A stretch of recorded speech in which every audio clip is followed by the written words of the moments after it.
The sun was shining on the sea, shining with all his might. He did his very best to make the billows smooth and bright. And this was odd because it was the middle of the night.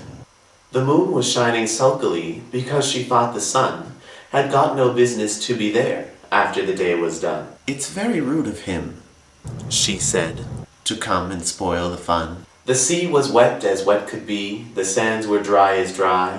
You could not see a cloud because no cloud was in the sky. No birds were flying overhead, there were no birds to fly. The Walrus and the Carpenter were walking close at hand. They wept like anything to see such quantities of sand. "If this were only cleared away," they said, "it would be grand. If 7 maids with 7 mops swept it for half a year, do you suppose," the Walrus said, "that they could get it clear?" "I doubt it," said the Carpenter, and shed a bitter tear. "Oh, oysters, come and walk with us," the Walrus did beseech.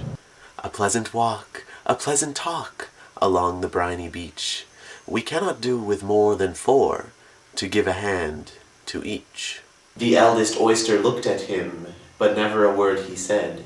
The eldest oyster winked his eye and shook his heavy head, meaning to say he did not choose to leave the oyster bed. But 4 young oysters hurried up, all eager for the treat. Their coats were brushed, their faces washed, their shoes were clean and neat. And this was odd, because, you know, they hadn't any feet.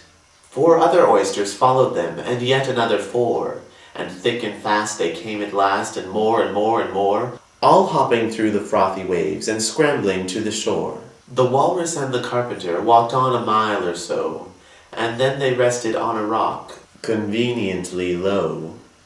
And all the little oysters stood and waited in a row. "The time has come," the Walrus said, "to talk of many things, of shoes and ships and sealing wax, of cabbages and kings, and why the sea is boiling hot, and whether pigs have wings."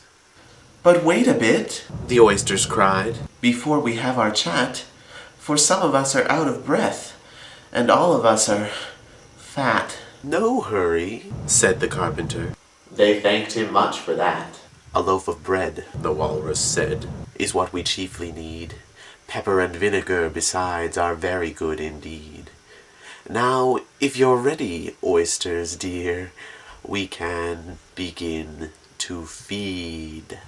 "But not on us," the oysters cried, turning a little blue. "After such kindness, that would be a dismal thing to do."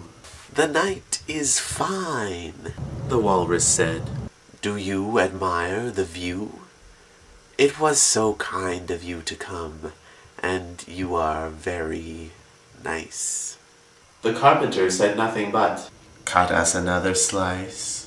I wish you were not quite so deaf. I've had to ask you twice." "It seems a shame," the Walrus said, "to play them such a trick, after we brought them out so far and made them trot so quick." The Carpenter said nothing but, "The butter's spread too thick." "I weep for you," the Walrus said. "I deeply sympathize." With sobs and tears he sorted out those of the largest size, holding his pocket handkerchief before his streaming eyes. "Oh, oysters," said the Carpenter, "you've had a pleasant run. Shall we be trotting home again?" But answer came there none. And this was scarcely odd, because they'd eaten every one.